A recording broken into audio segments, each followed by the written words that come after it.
Hi everybody, I'm Peter Laws and this is The Flicks the Church Forgot, the show where I explore the deeper and the sometimes spiritual themes of horror movies. Now, for this episode, I'm going to do my first ever top 10 video, and for this I'm going to go a little bit obscure. Yes, these are going to be the top 10 moments in horror where characters look at screens. Bear with me.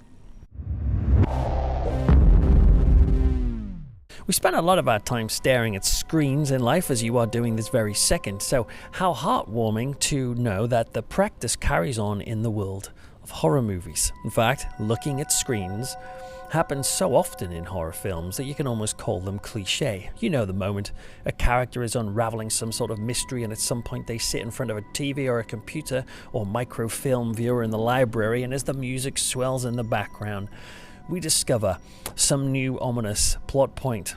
I've got a novel coming out in shops next year, and I made sure that definitely had a looking at the screen moment because I kind of love them. Yeah, to some audiences, these moments in fiction and film are purely functional moments of exposition to move the story along, but call me odd, but I just kind of love these quiet moments in horror films.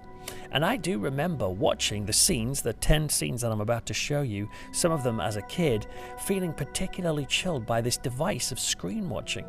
You see, these scenes aren't usually about action, but rather they're about moments where fresh information is given. And this information tends to deepen the mystery and the terror of the plot surrounding the characters. In other words, looking at screen moments in horror movies tend to make the entire film feel that little bit more ominous. And I'm afraid I just happen to be somebody who has a taste for the ominous in films. And these moments of spooky revelation did have a habit of getting under my skin when I used to watch them as a kid and growing up and still now. So let's go all Gogglebox and postmodern while you watch a screen, while I watch a screen of other people watching screens, and hopefully along the way we might get a little bit spooked. By the way, none of these really contain massive big spoilers for the films in question because they simply deepen and reflect the synopsis of the film already. But you know, if you're in doubt, watch the films first. But anyway, let's start off with ghosts.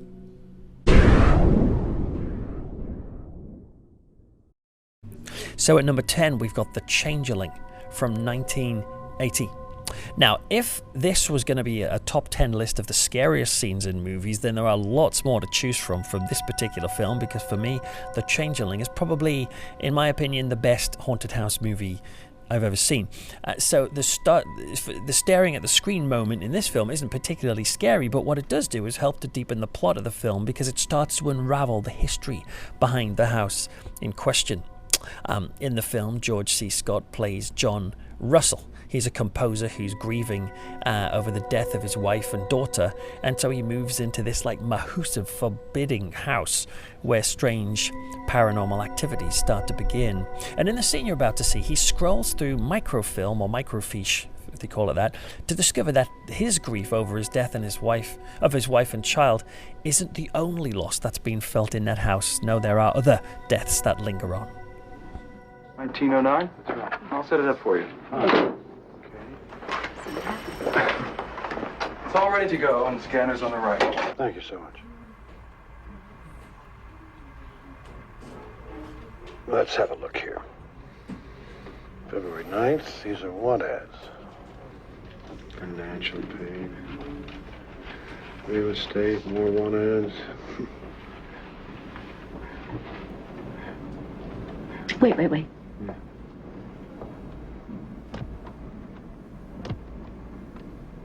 Cora Bernard, 7-year-old daughter of Dr. Walter Bernard, prominent Seattle physician, was struck, seriously injured when she ran in front of a passing coal cart outside her Chessman Park home yesterday. She was hastened to St. Margaret's Hospital, where her condition remains grave, so forth and so on. Cora Bernard, CSB.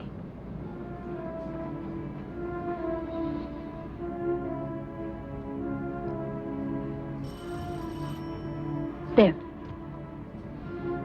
Cora Stewart Bernard, daughter of succumbed in St. Margaret's Hospital to injuries sustained in a February 15th accident. She is mourned by her parents.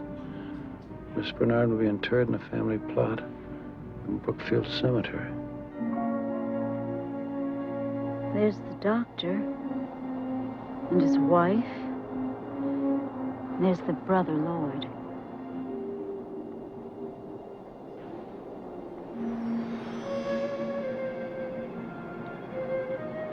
This little girl, Cora, was killed in the street.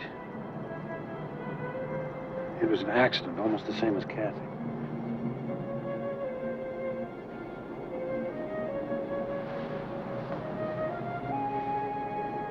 What is it in that house, Claire? What is it doing? Why is it trying to reach me? John, Is it because of my daughter? I can't go through all this again. John, you must get out of that house. Seriously, if you've never seen The Changeling, you need to check it out. Only you must watch it at night. You must have the lights off. Oh, and by the way, you can check out my 2-part in-depth review of The Changeling at my podcast page. Okay, coming in at number 9, we've got The Fly from 1986.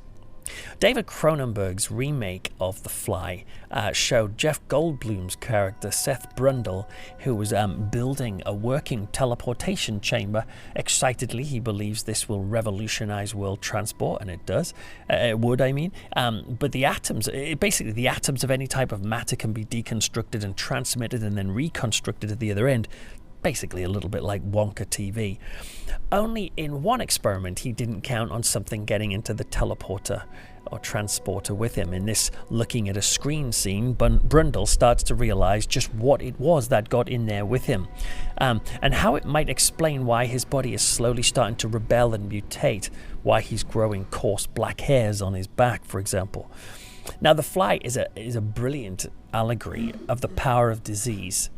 And this moment of revelation that we're about to see is probably replicated by many people who are ill and scroll through the internet self-diagnosing themselves with horrendous diseases. Only in some cases, and in particularly this case of Seth Brundle, the condition is beyond doubt. There's a lot of standout moments in The Fly, the arm wrestling scene being one of them, but I do remember that when I first saw this as a teenager, it was this realization in this moment, along with Howard Shore's shivery score, that really gave me the chills. Give me a disc. I need the first teleportation, S. Brundle.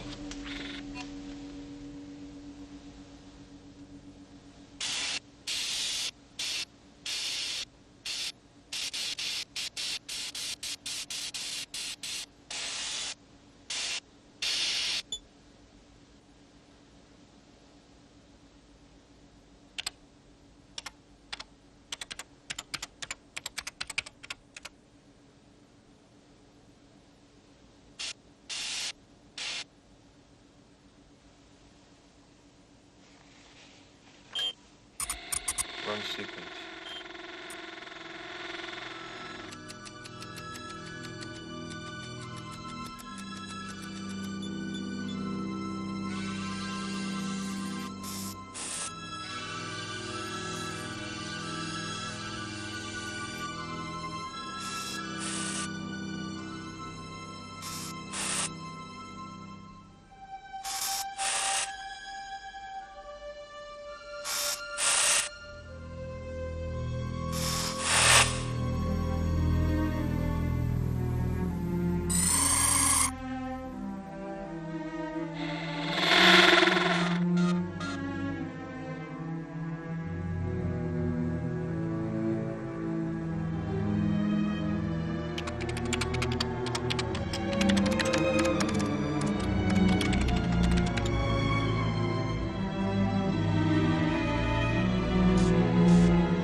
We're going to stick with David Cronenberg now for number 8 for his 1983 surreal horror film, Videodrome. It's a fantastic movie, and you can check out my in-depth video review of it on my YouTube channel.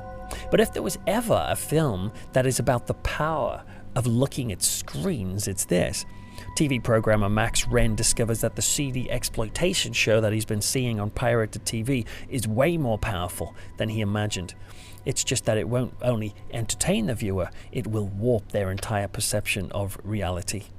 Now, there's a lot of looking at screen scenes in Videodrome, and I could have picked, I guess, the most famous one where the TV turns into a fleshy pair of lips and he sticks his head in. Wahey. But I opted for this more subtle clip because the character on the screen, Brian Oblivion, is able to share the philosophy behind the movie, and for me that really only went to deepen the chills and the sense of ominous nature of Videodrome. The battle for the mind of North America will be fought in the video arena, the Videodrome. The television screen is the retina of the mind's eye. Therefore, the television screen is part of the physical structure of the brain. Therefore, whatever appears on the television screen emerges as raw experience for those who watch it. Therefore, television is reality, and reality is less than television. Max, I'm so glad you came to me. I've been through it all myself, you see. Your reality is already half video hallucination. If you're not careful, it will become total hallucination. You'll have to learn to live in a very strange new world. I had a brain tumor, and I had visions. I believe the visions caused the tumor and not the reverse. I could feel the visions coalesce and become flesh, uncontrollable flesh. But when they removed the tumor, it was called Videodrome. I was Videodrome's first victim. But who's behind it? What do they want? I want you, Max. Okay, now we've reached number 7, and we fast forward to 2002 when M. Night Shyamalan, I can never say his name. Anyway, Signs, his crop circle horror, came out.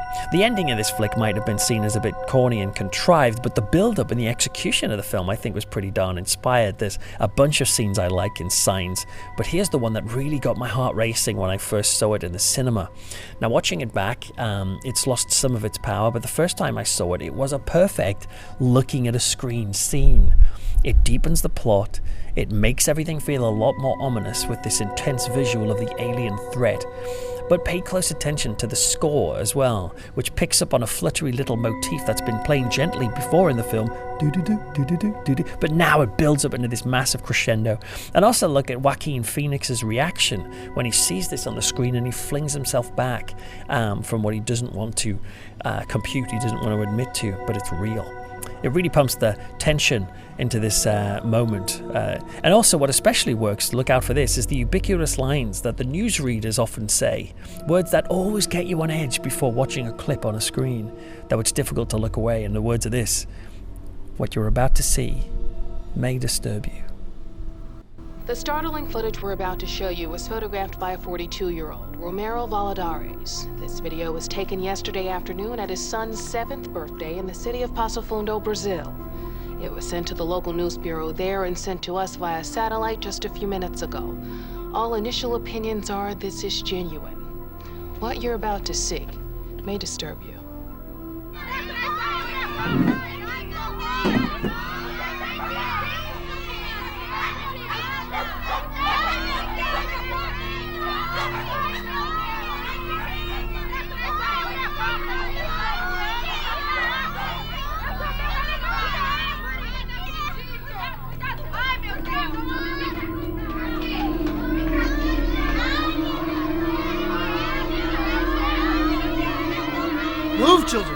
Vámonos! Está atrás de garage! Está atrás de ahí! It's behind!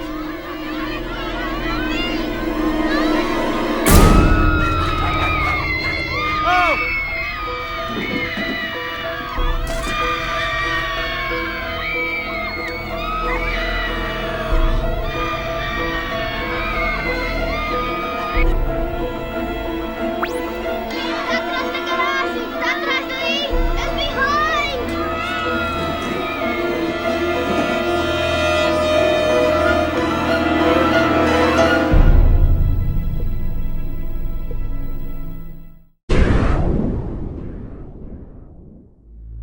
Okay, here's number 6, and let me say that I am an absolute sucker for the 1981 horror film Evilspeak, starring Clint Howard. Yeah, I know it's panned by many critics, and a lot of horror fans see this film and just kind of shrug, but I tell you, I think it is a cracking horror movie. I really, really like it.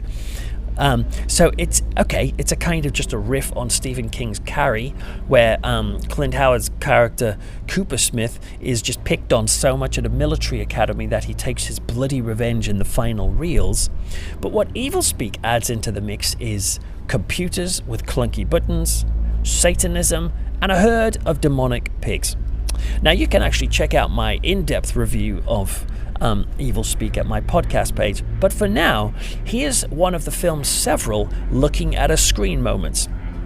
And it's a part of the film that just really unnerved me when I saw it for the first time. You may find it boring. I found it really quite unnerving.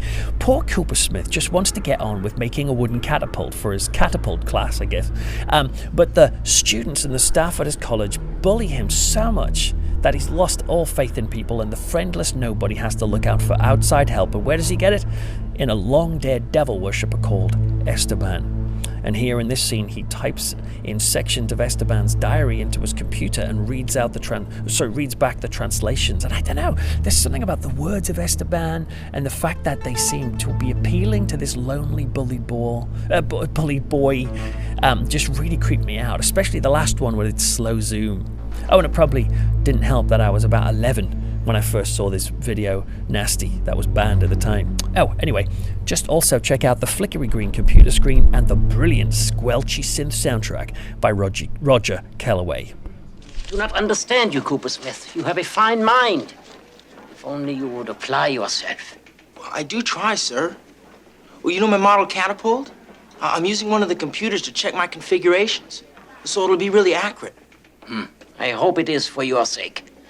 Now you'd best get out of here. You will be late for your next class. Yes, sir.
So Evilspeak was underrated, I think, in my opinion. And do you want to know what other horror film is underrated, I reckon?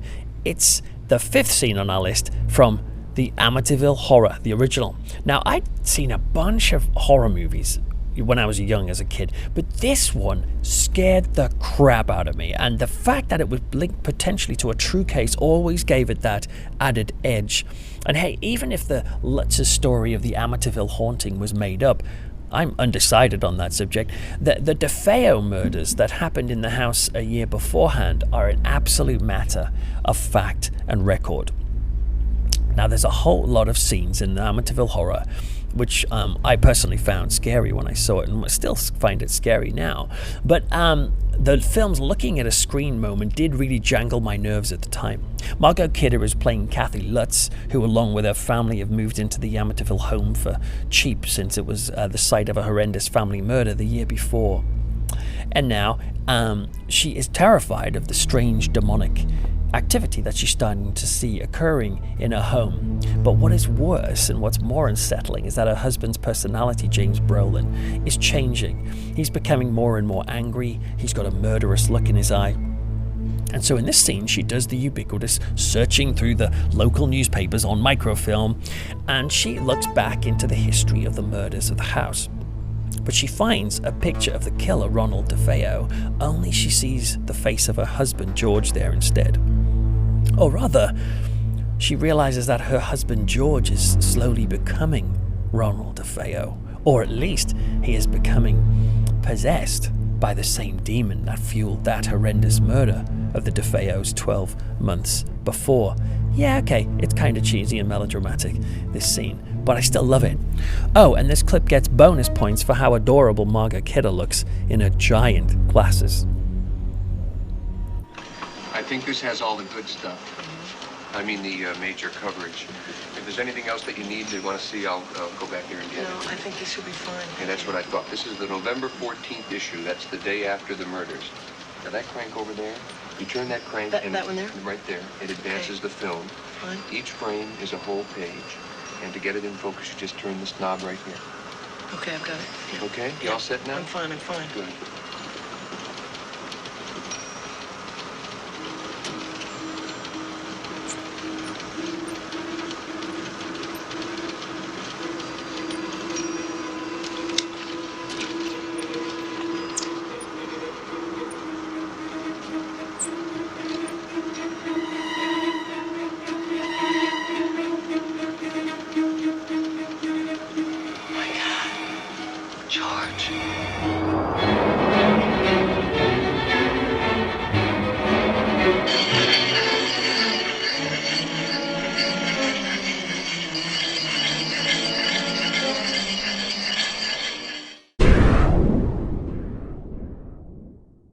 Okay, coming in at number 4, we have a film that doesn't just feature a looking at screen scene, but rather the entire plot of this film is based around the dangers of watching images on TV.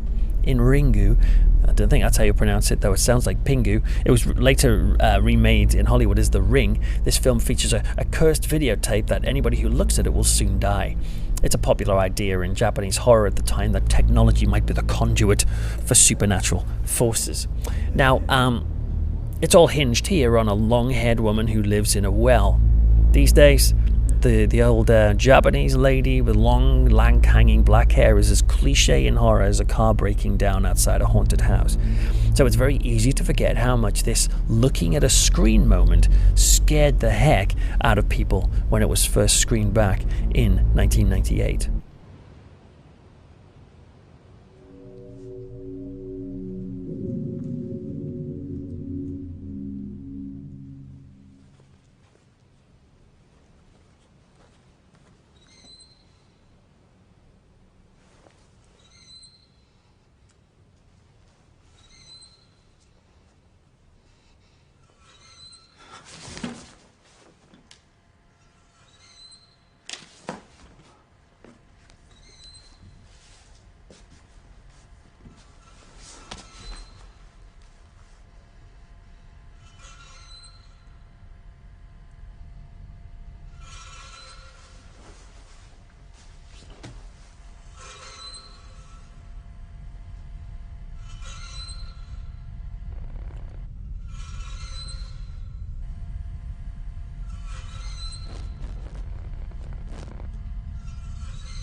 Okay, we're reaching the heady heights of number 3 now with a movie from 1978.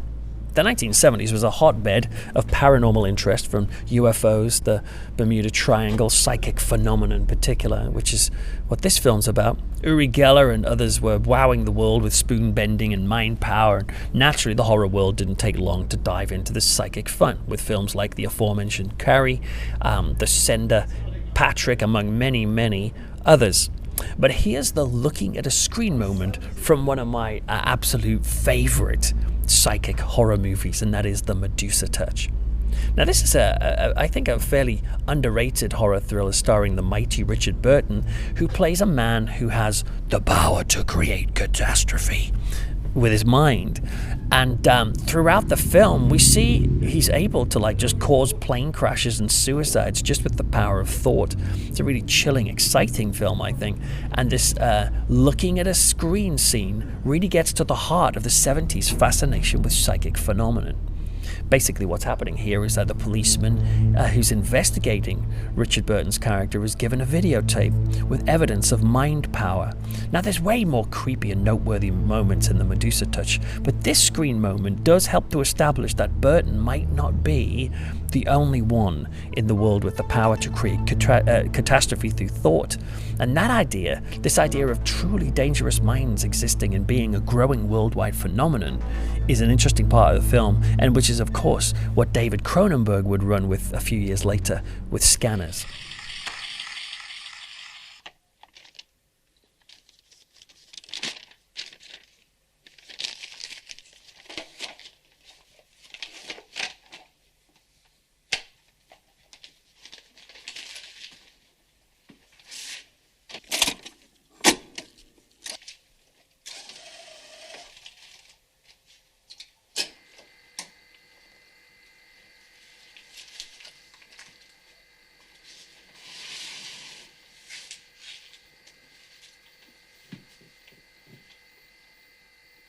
Well, Inspector, we've traced these experiments on telekinetics and mental powers.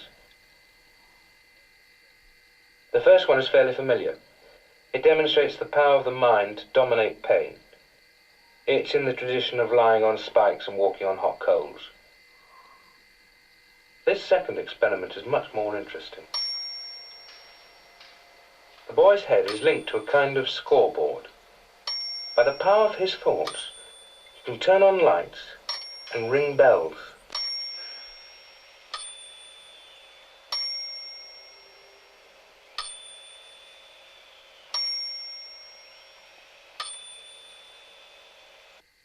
This film is one of the most famous of telekinetic demonstrations. Kulagina is just a Leningrad housewife and grandmother. Over 40 high-ranking scientists examined her for hidden magnets, wires, and other artificial aids. There were none. They could give no explanation of her powers to move objects.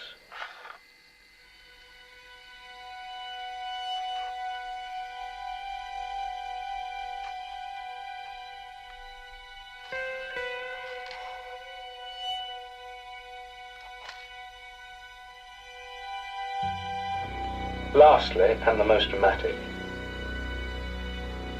this young history teacher is going to try to will this sheet of glass to shatter.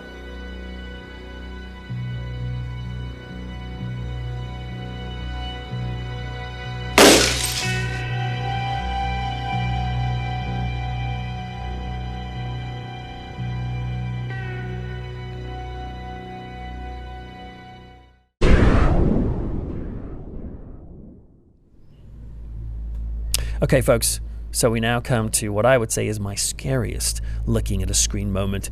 It's from the film The Babadook from 2014, a film that wowed critics and terrified audiences. And it was an emotionally draining exploration of the power of grief, basically where a young woman and her son, a 6-year-old son, has to learn to cope with the death of her husband.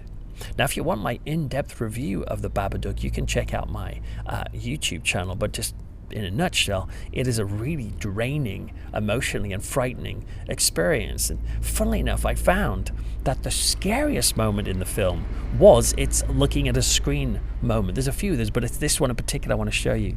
Here, the grieving widow Amelia is trying to build a life after her husband dies, but she's sort of fallen into some sort of paranoid depression. But what makes it especially stressful is that she has to look after her 6-year-old son, Sam, and she is struggling to cope with that. Amelia is trying hard throughout the film to be calm and all smiles for him, but the frustration with being alone and dealing with this child in the midst of all of this grief is slowly growing into resentment, paranoia, and a worrying sense of anger. In this scene, she sits at night and she watches a horrible news report about a child murder. And for many of us, if we see those sorts of reports on TV and the news, we would think, how could that person do that? But there are others in the world who, when they hit a level of such stress, they might watch a news item like that and say, not how could they do that, but rather, my God, that could have been me. I could do that. This looking at a screen scene, I think, captures the frightening worry and realization in Amelia in a very unsettling fashion. Here we go.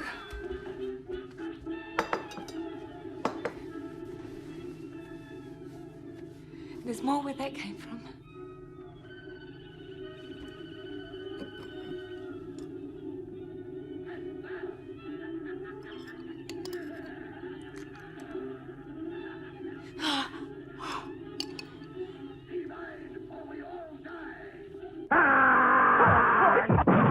What's the secret? Better with Max, didn't you? No, not for a minute. Don't lie, you called me a Jezebel. Why? Oh, the North natural corset. With fresh meat. Only 5 and... You don't want to go in there all by yourself, do you? Police say the woman used a kitchen knife to stab her son. His body was found in their basement. The woman later attacked officers with the knife. They drew their guns and shot her to death. Little is known about the tragedy, but neighbors say the boy was celebrating his birthday today. He had just turned 7.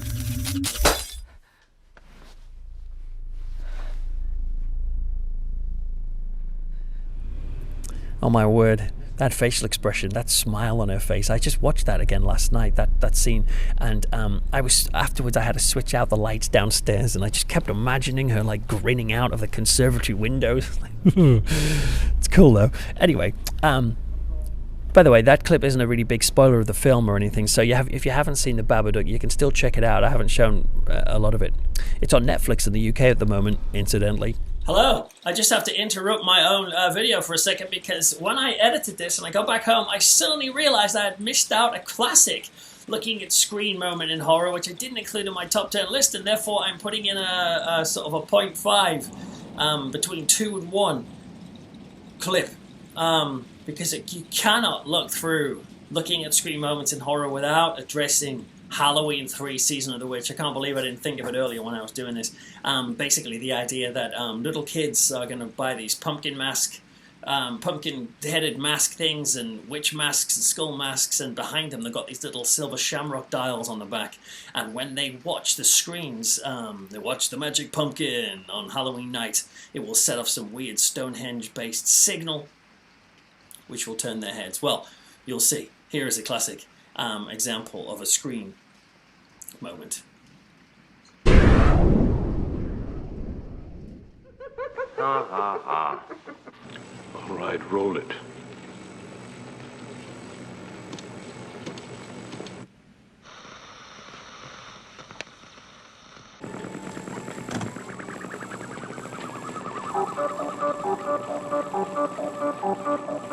It's time. It's time. Time for the big giveaway. This is just the same old stuff. Halloween has come. All you lucky kids with silver shamrock masks, gather round your TV set. Put on your masks and watch. Honey, don't get too close. You'll ruin your eyes. All jack-o'-lanterns. Gather round and watch. Watch the magic pumpkin. Watch.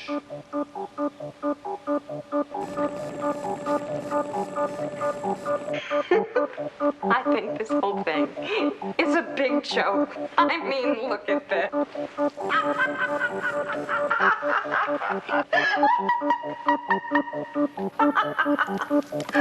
mean,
Well, so far we've had screen-staring moments that have led to personal tragedy in horror, but I want to now widen it out for the final one to the total apocalypse of the world, which I guess that's why it makes it number 1. Although, by the way, these aren't ranked in order of brilliance, they're just in this order.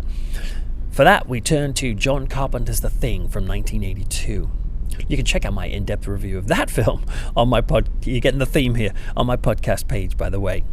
Now, the men of an Antarctic research... Is it Antarctic or Arctic? I can't remember right now. Anyway, they've all been infiltrated by an alien organism that has the power to assimilate into other beings and mimic them. Awkward.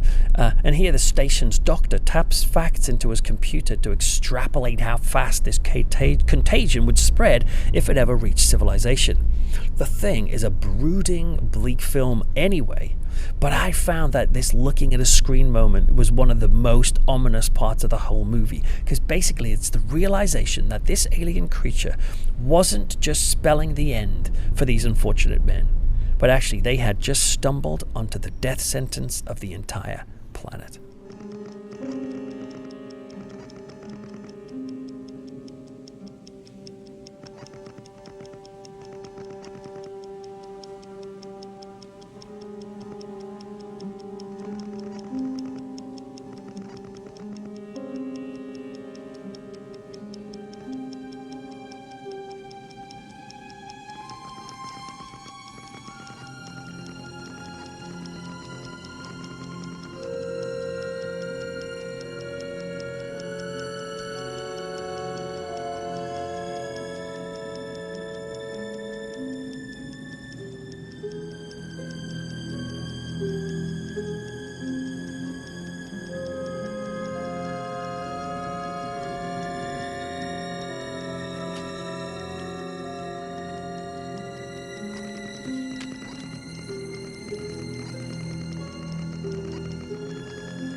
So there you have it, my top 10 staring at a screen moments in horror.